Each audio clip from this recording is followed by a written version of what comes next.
So then there's eating.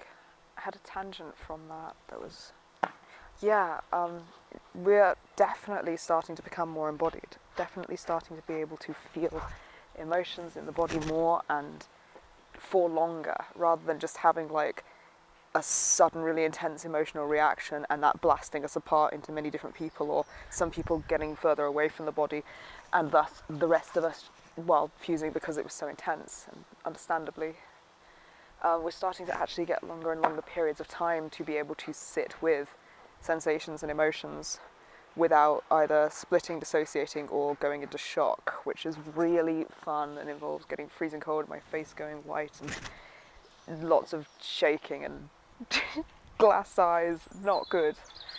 So that's that's much better now. I really prefer being able to sustain sitting in my emotions without like some massive fucking psychological piece having to be split off or broken or changed in some way to subvert my whole connection to the experience defensively. Also very grateful my brain learnt to do that in times where like it really did need to do that, so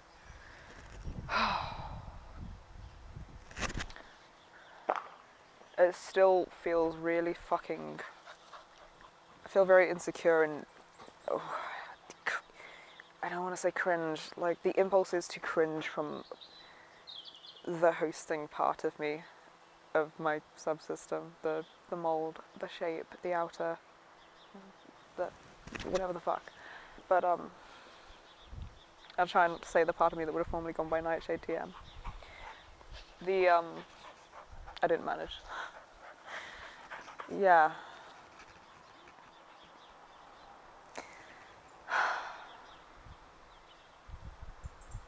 I threw myself and I'm wondering how. Oh, come back. Here. Here, good dog. Do you take a short break? Hey, come here then. Clean it up. Clean up all the biscuits like chicken feed. Oh, there you go. Take a break for a sec, okay? Good girl.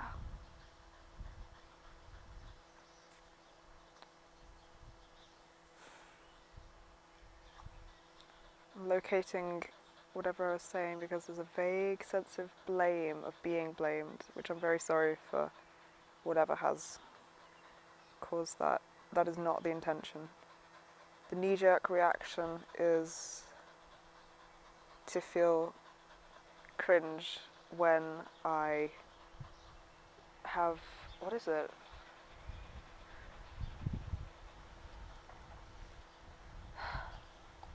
Thank you. Whichever part of me shared that back, I really appreciate knowing what I was saying.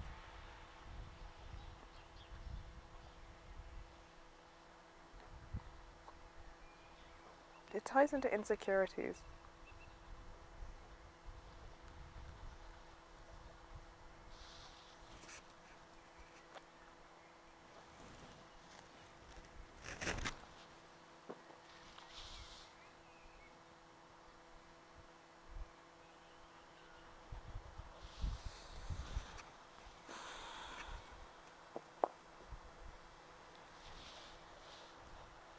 Get settled down for a bit.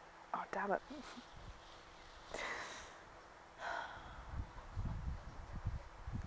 Settle down. You're a good girl. You're a good girl.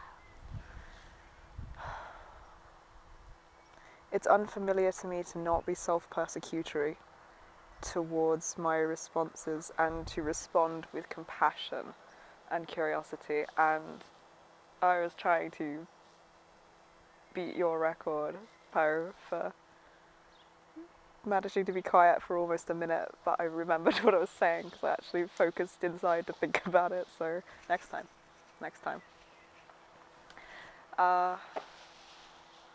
It is a really uncomfortable feeling, being silent and not feeling like forced to fill it. That's challenging.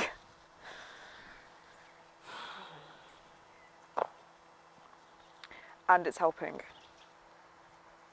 Us all responding to each other in here with compassion and not making judgments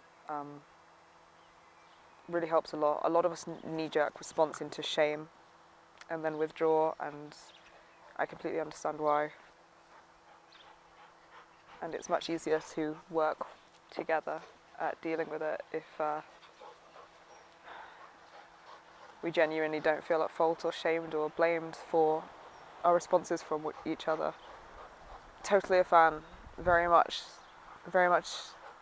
know that it's important.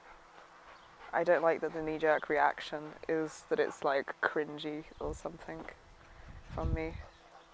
It's just weird, the language of safety that you learn as a persecutor, and protectively a lot of things that go against it feel cringe, because I guess that's a light way to identify that I don't feel safe without me having to actually analyse and work out the true depths to which it means. I really appreciate the fuck out of having that information back.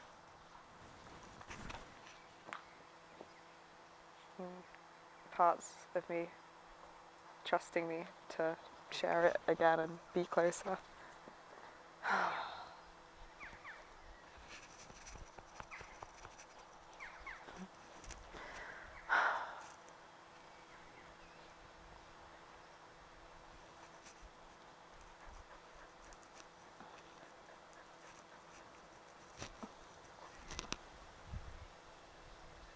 I actually started feeling like I was doing almost enough earlier. Like, I was looking at the things we were accomplishing. Like, I accidentally started cleaning the bathroom sink while taking a shower earlier. And instead of like feeling like the need to race and keep going and do more things, or I put a load of clothes from the washer to the dryer. Like, whenever we have rough days, household chores, fucking domestic arts just get slammed. Like, we do not have the capacity to keep ourselves alive and vaguely stable or restabilize and do housework at the minute. That's a long shot. So it just like mess piles up, which doesn't help, and then you dread it and you're like, oh fuck, I've got to do a big like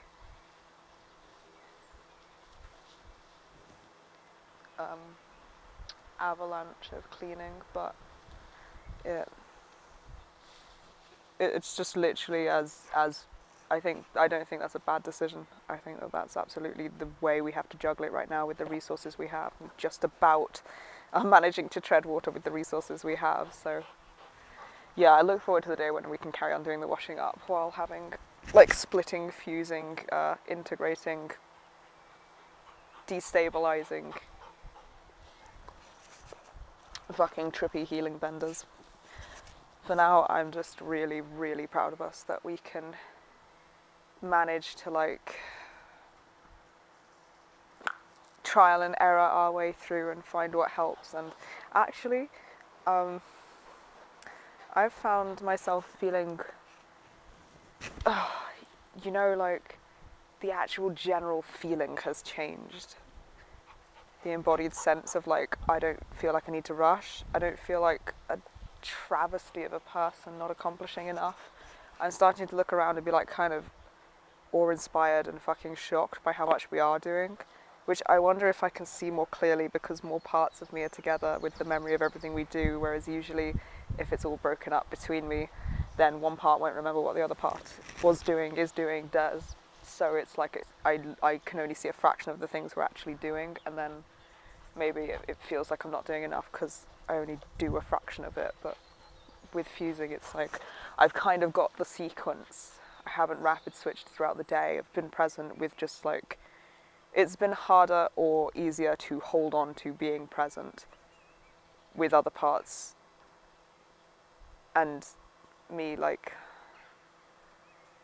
I don't know, it feels like if I can remain present, then I get a lot of parts of me coming up behind me and then enveloping me with what they hold, and we sit there together, and I manage to feel it and not reject it and not make them leave, and also not get swept away from the front, or like not get swept into it, and manage to fight through it to do whatever we need to come out of that, and to, if possible, process the information in a way that's healthy, that so whatever they get triggered by, we just learn about ourselves more with, and integrate information and memories more, and lower amnesic walls between us, and like get closer through building our confidence of our ability to reassure and soothe and ground and deal with that. And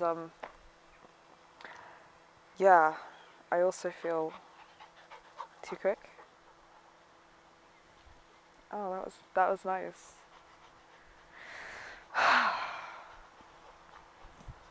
I feel more like parts of me are looking out for each other, and not just like overriding each other. Just like, fuck it, get it done. Or like, fuck it, just rush through the sentence, it'll be over soon. But instead recognize that the emotions aren't keeping up, and pause. That's nice. I'm starting to genuinely feel less of a pull to need to look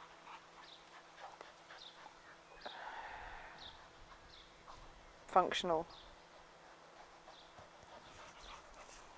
And like we're totally fine all the time, which I think is in most parts of me.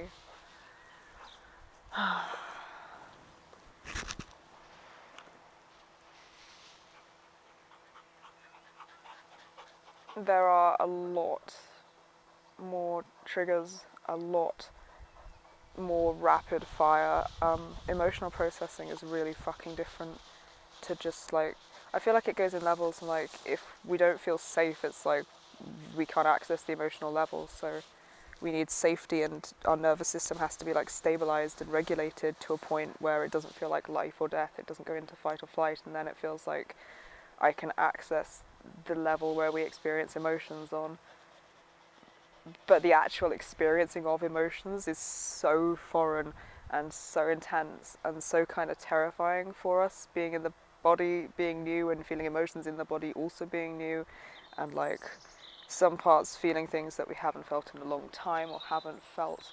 Like all of this stuff can be so shocking that it re-engages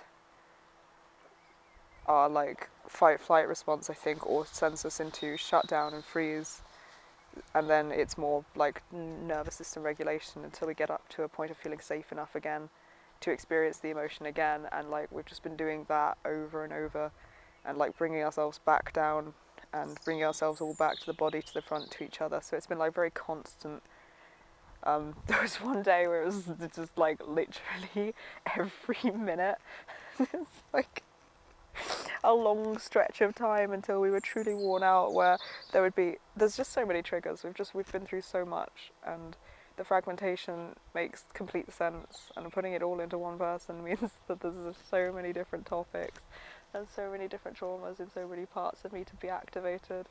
And it was literally like every fucking minute there was something, and I just like calm and managed to soothe this, and then something else, and it would like, I got a little overwhelmed and ended up with a couple of parts of me floating off and needing to be pulled back down and like reconnect to each other.